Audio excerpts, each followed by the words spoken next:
Cauliflower കണ്ടപ്പോൾ എന്തെങ്കിലും ഒന്ന് ട്രൈ ചെയ്യാന്ന് വിചാരിച്ച് ഞാൻ കോളിഫ്ലവർ വാങ്ങി ഫ്രിഡ്ജിൽ വെക്കാൻ തുടങ്ങിയിട്ട് 2 ദിവസമായി. ഇനിയെങ്കിലും അതിർത്ത് കറി വെച്ചില്ല എന്നുണ്ടെങ്കിൽ അത് നാശമായി പോകും.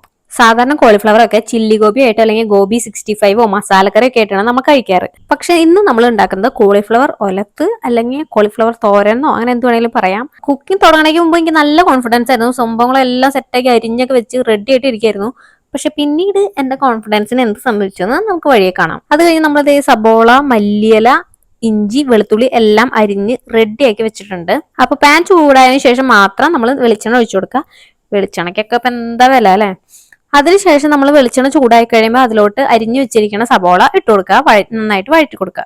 സബോള നന്നായിട്ട് വഴണ്ട് ഇതുപോലെ ഒരു ഗോൾഡൻ ഷെയ്ഡിൽ വരുമ്പോൾ തന്നെ നമ്മൾ അരിഞ്ഞു വെച്ചിരിക്കുന്ന വെളുത്തുള്ളിയും ഇഞ്ചിയുടെ ആ പേസ്റ്റും കൂടിയിട്ട് ശേഷം ഭംഗിക്ക് കുറച്ച് കറിവേപ്പിലും ഇട്ട് ഇളക്കി കൊടുക്കുക. അത് കഴിഞ്ഞപ്പോൾ കുറച്ച് ടേസ്റ്റിന് വേണ്ടിയിട്ട് നമ്മൾ കുറച്ച് മസാല ഇട്ട് കൊടുത്തിട്ടുണ്ടായിരുന്നു. ഗരം മസാലയാണ് നമ്മളിവിടെ ഉപയോഗിച്ചിരിക്കണേ. അപ്പോഴാണ് പച്ചമുളക് അരിഞ്ഞില്ലെന്ന് ഓർത്തത്. അങ്ങനെ വേഗം പോയി 2 പച്ചമുളക് എടുത്ത് ആ പ്ലേറ്റിൽ വെച്ച് തന്നെ അരിഞ്ഞു കൊടുത്ത് നേരെ പാനിലോട്ട് ഇടാം. ലാസ്റ്റ് നമ്മൾ നേരത്തെ തിളപ്പിച്ച് മാറ്റി വെച്ച കോളിഫ്ലവറിനെ ഇതിലോട്ട് ഇടാം.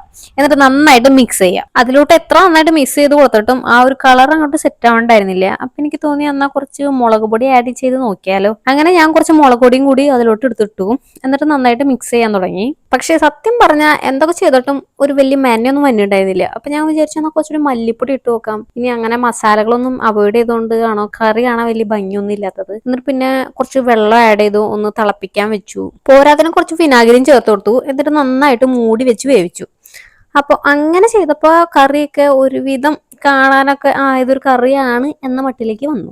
ലാസ്റ്റ് ആൻഡ് ഫൈനലിൽ നമ്മൾ കുറച്ച് മല്ലിയില നേരത്തെ അരിഞ്ഞു വെച്ചിട്ടുണ്ടായിരുന്നല്ലോ, അതും കൂടി ഇട്ട് നമ്മൾ പരിപാടി അവസാനിപ്പിക്കാന്ന് വിചാരിച്ചു. അങ്ങനെ ഇരിക്കുമ്പോഴാണ് ചിക്കു അടുക്കളോട്ട് വന്നത്. അപ്പോൾ ആൾക്ക് അതിന്റെ കളർ ഒന്നും അത്ര ഇഷ്ടമായില്ല. ഇതെന്താ ഇങ്ങനെ ഇരിക്കണേന്നാണ് ചോദിച്ചത്. കുറച്ച് സോസും കൂടി ഒക്കെ ആഡ് ചെയ്ത് കഴിഞ്ഞാൽ കുറച്ചുകൂടി നന്നായിരിക്കും എന്നോട് പറഞ്ഞു. അപ്പൊ എനിക്ക് സോസ് ഒന്നും അങ്ങനെ ആഡ് ചെയ്യണോണ്ട് അപ്പൊ ഒരു ചില്ലി ചിക്കൻ അല്ലെങ്കിൽ ചില്ലി ഗോബി ഒക്കെ പോലെ ആവില്ലേ. അപ്പൊ എനിക്ക് അതിനോടൊന്നും വലിയ താല്പര്യം ഉണ്ടായിരുന്നില്ല. അപ്പൊ ഞാൻ കുറച്ചെടുത്ത് മാറ്റി കൊടുത്തു. ഇത് എന്താണെങ്കിലും ചെയ്തോ എന്നിട്ട് കഴിച്ചോ എന്ന് പറഞ്ഞു.